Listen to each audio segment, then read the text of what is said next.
En voulant corrompre l'imam Dicko, le chef du gouvernement Soumeylou Boubèye Maïga était sur le point de donner 50 millions au Haut Conseil pour l'organisation du meeting du 10 février 2019. Mais l'imam a dit non à cette offre.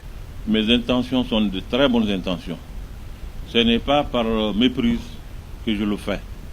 Je dis tout simplement que nous avons dit à tout le monde que ce meeting-là, nous le voulons, un meeting vraiment d'humilité pour aller vers Dieu et chercher à ce que Dieu préserve notre pays. Le chef du gouvernement m'a annoncé ça, J'attendais pour voir. Ils ont amené 50 millions, ils ont annoncé 100 millions. Maintenant, je dis, c'est avec le cœur très sérieux que je le dis, et je le dis humblement. Ce n'est pas un manque de respect pour sa personne ni pour le gouvernement. C'est tout simplement une question de principe. Nous avons voulu ce meeting-là être un meeting où tout le monde va. Aujourd'hui, nous avons annoncé ça. Et que demain, la presse ou quelqu'un d'autre dise qu'on a donné 100 millions au Haut Conseil, ça va nous mettre ça va vider notre meeting de sa substance. Et nous allons rentrer dans des polémiques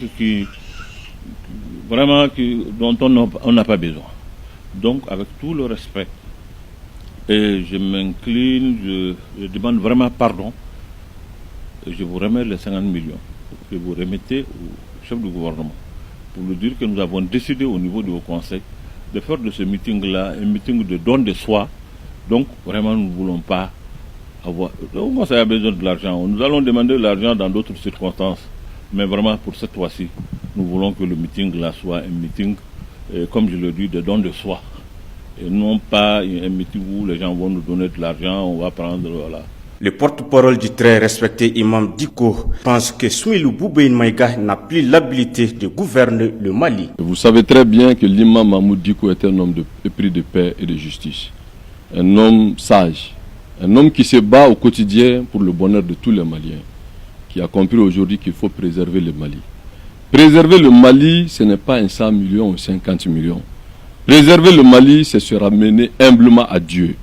Demander à Allah subhanahu wa ta'ala de tout-puissant de préserver notre pays. C'est cette démarche qu'il a voulu, religieux, citoyen, et puis de nos valeurs sociétales, pour permettre à tout le peuple du Mali de se retrouver en communion pour demander à Dieu de préserver notre pays. Et hélas, comme vous le savez, ce n'est pas un secret, diviser pour régner, chercher à détruire le pays. Vous venez d'avoir une preuve de tentative de corruption de l'imam Dicko qui a refusé, avec preuve à l'appui. Aujourd'hui, vous avez tous compris que le peuple a compris aujourd'hui qu'il faut le changement. Parce qu'on ne peut pas jouer avec les Maliens, avec leur foi, avec leur dignité, avec leur honneur, pour un pauvre somme de 100 millions. Et même ces 100 millions, il a mené 50 millions, vous l'avez vu. Et l'imam l'a dit avec tout le respect qu'il doit, mais il refuse cet argent. Il y a des réfugiés maliens à l'interne. Des peuples qu'on les tue au quotidien sont là, comme des animaux à Niamana et partout ailleurs. Et l'insécurité aujourd'hui dans le peuple se cherche. Et il a voulu encore une fois de plus chercher à détruire l'imam Dicko. L'imam Dicko n'est pas un homme à acheter ou à vendre. Et vous, la presse, vous avez l'information. Donc, informez le peuple du Mali. Informez l'opinion nationale et internationale que Boubèye n'est pas digne de rester à la tête du gouvernement. Merci. Le Haut Conseil islamique, à travers l'imam Dicko, demande à tous les Maliens de sortir massivement le 10 février pour le meeting au stade du 26 mars.